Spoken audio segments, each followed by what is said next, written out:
बारिश हो भी जाती है तो आप बाद तक भी मक्के की बुआई बड़े आसानी से कर सकते हैं। नमस्कार दोस्तों, कैसे हैं आप सब? आशा करता हूं मस्त होंगे। दोस्तों, अभी के समय पर यदि हम देखें तो अनाज वर्गीय फसलों में सबसे ज़्यादा उत्पादन देने वाली फसल और सबसे ज़्यादा मुनाफा देने वाली फसल अगर हम देखें तो वो है मक्का। अभी के समय पर किसानों के द्वारा मक्के की फसल को सबसे ज़्यादा पसंद किया जा रहा है। आज इस वीडियो पर मैं आपको मक्के की खेती के बारे में संपूर्ण जानकारी दूंगा और वीडियो के अंत में आपको टॉप 5 वैरायटी बताऊंगा वो जो कि भारी ज़मीनों के लिए होती हैं, और टॉप 5 वैरायटी वो बताऊंगा जो कि मध्यम ज़मीनों के लिए होती हैं। और साथ में एक ऐसा तरीका आपको बताऊंगा, अगर उस तरीके से आप मक्के की खेती करते हैं तो आप 40 कुंटल प्रति एकड़ तक मक्के की उपज को ले सकते हैं। तो चलिए दोस्तों, वीडियो की शुरुआत करते हैं। मैं हूं राकेश साहू, आप देख रहे हैं एग्रो जीवन बातें किसान की, आपका अपना चैनल है। अगर यह वीडियो आपको पसंद आए तो वीडियो को लाइक करें और पहली बार चैनल को सब्सक्राइब करें। दोस्तों, सबसे पहले मक्के की खेती के लिए या किसी भी और फसल के लिए सबसे बड़ी बात आती है कि ज़मीन की तैयारी हम कैसे करें।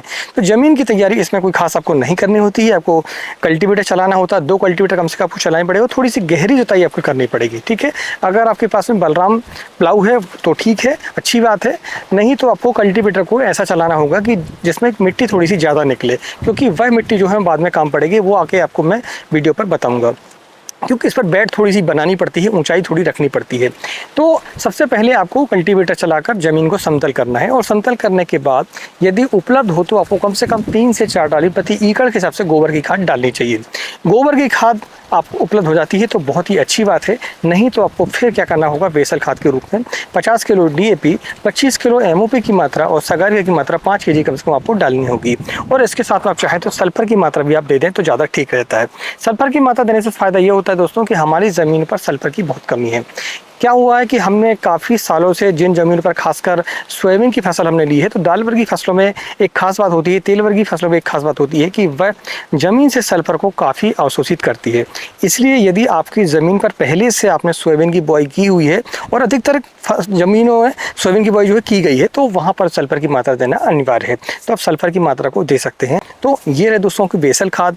इसके बाद बात आती है कि आपको बीज की मात्रा कितनी लगने वाली है।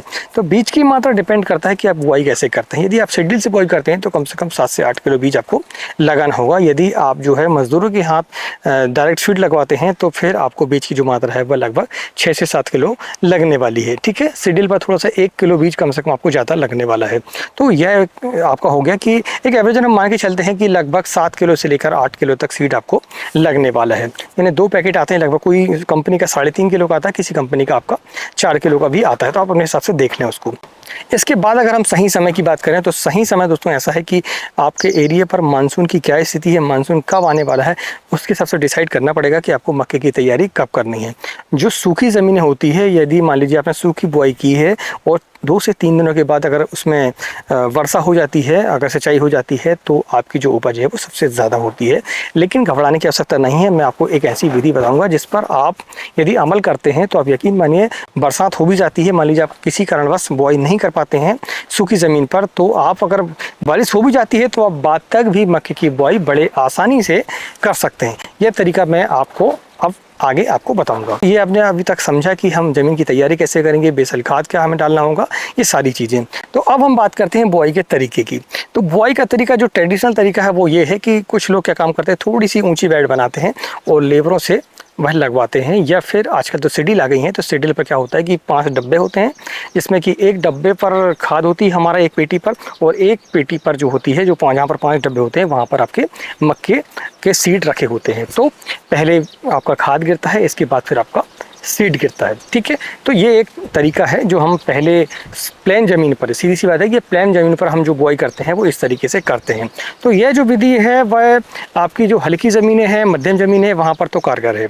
लेकिन जहाँ आपकी भारी ज़मीन है, काली मिट्टी है, मान लीजिए जहाँ पर पानी की आवक ज़्यादा है, जहाँ पर ज़मीन पर काम करना थोड़ा सा मुश्किल हो जाता है, और आपको यदि मक्का लगाना है, तो एक विधि अभी के समय पर प्रचलित है, वो है शेड्यूल तो है ही, लेकिन साथ में बेड बनाकर। ठीक है। तो बेड बनाकर कैसे आप करेंगे, जैसे मेरे पीछे आप देख रहे हैं ये हमारी अभी इसमें लौकी हम लगाने वाले हैं, तो ये इसके लिए हमने बेड सब्जी की बनाई हुई है। तो ये जो बेड है आपकी 5.5 से लेकर 5 फीट तक 6 फीट तक आप रखते हैं नॉर्मली सब्जी की खेती के लिए, टमाटर मिर्च के लिए, ठीक है। लेकिन हम मक्के पर क्या करेंगे, मक्के पर हम जो बेड की जो दूरी है वो हम 3 फीट करेंगे।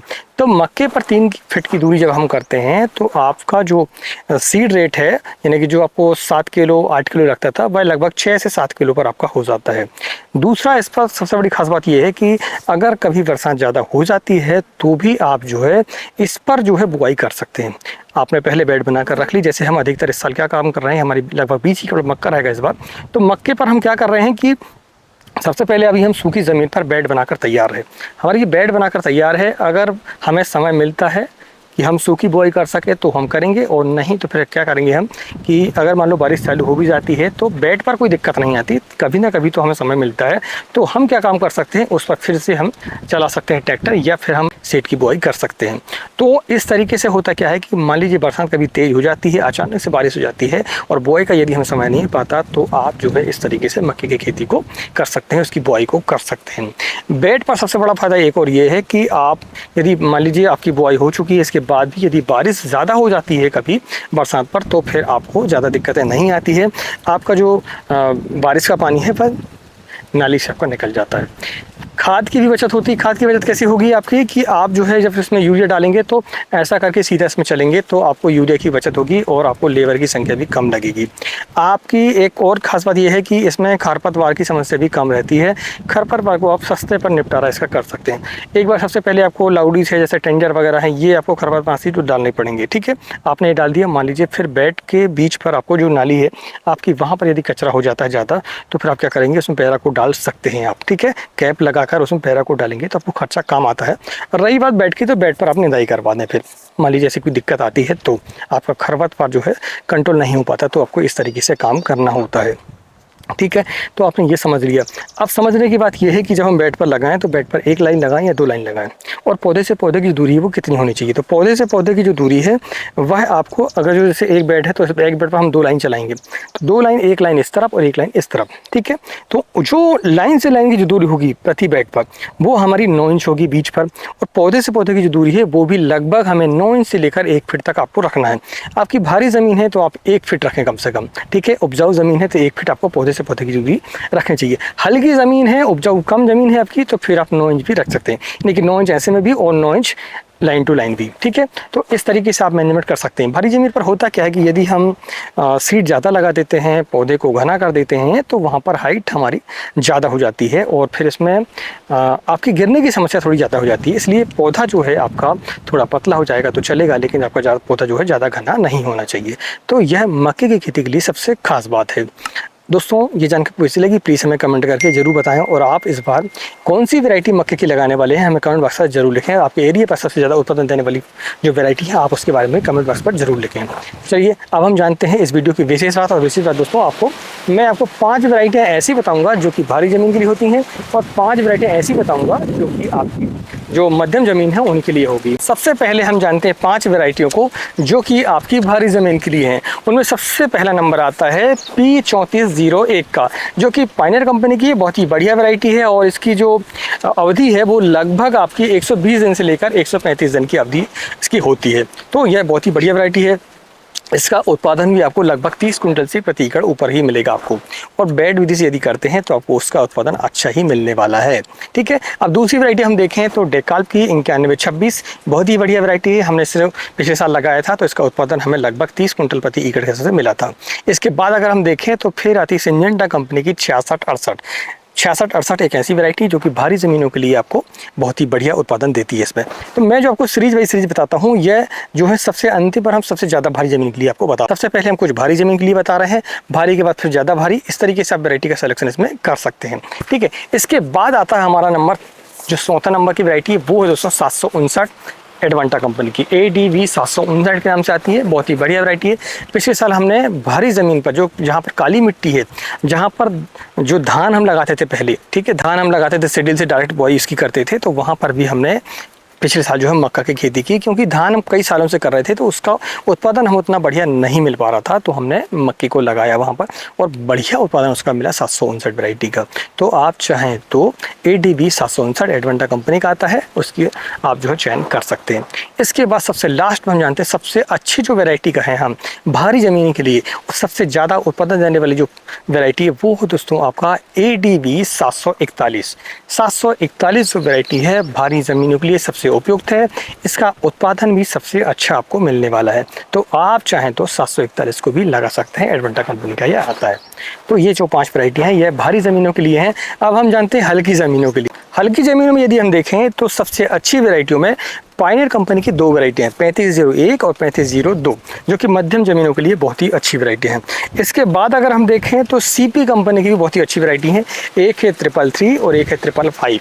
ये 2 वैरायटियाँ भी आप CP कंपनी की लगा सकते हैं मध्यम ज़मीनों के लिए। इसके अलावा एक सबसे अच्छी जो वैरायटी है, ठीक है, सबसे अच्छी वैरायटी जो है जो कि आप मध्यम ज़मीनों पर भी लगा सकते हैं, थोड़ी हल्की ज़मीन है वहाँ पर भी आप लगा सकते हैं, तो वो है दोस्तों NK30 सिंजेंटा कंपनी की। बहुत ही बढ़िया वैरायटी है, गज़ब की वैरायटी है। इसमें मैंने देखा हूँ कि आप थोड़ी हल्की ज़मीन भी है तो भी आप लगा सकते हैं, थोड़ी भारी ज़मीन है तो भी आप लगा सकते हैं, और थोड़ी मीडियम ज़मीन है तो भी आप लगा सकते हैं। यह एक ऐसी वैरायटी है जिसका जो परफॉर्मेंस है सबसे बढ़िया हमें देखने को मिला है। यदि आपको कुछ समझ में नहीं आ रहा है कि यार मक्का हमें कौन सा लगाना चाहिए, कुछ ज़मीन ऐसी होती हैं जो कि दिखने में तो भारी होती हैं, काली मिट्टी होती है, लेकिन बाद में अगर पानी कम पड़ जाता है, वहाँ पर सिंचाई कम हो जाती है, बारिश कम हो जाती है, तो फिर बाद में हमें थोड़ी दिक्कतें आती है। तो ऐसी ज़मीनों के लिए NK30 बहुत ही बढ़िया वैरायटी है। NK30 प्लस भी आ गया अभी के समय पर, आप चाहते हैं NK30 प्लस को भी आप लगा सकते हैं। दोस्तों ये हमने 5 वैरायटी ऐसी बताई हैं जो कि भारी ज़मीनों के लिए भी हैं, और 5 वैरायटी आपको ऐसी बताई हैं जो कि हल्की और मध्यम ज़मीनों के लिए भी हैं। आपको यह वीडियो पसंद आया तो वीडियो को लाइक करें, और यदि आपको टमाटर की खेती के बारे में जानकारी चाहिए तो आप इस वीडियो को देखें, और यदि आपको शिमला मिर्च की खेती के बारे में जानकारी चाहिए तो आप इस वीडियो को देख के सारी जानकारियाँ ले सकते हैं। मिलते हैं एक नई वीडियो में एक नई जानकारी के साथ, तब तक नमस्कार, जय हिंद, जय किसान, जय जवान।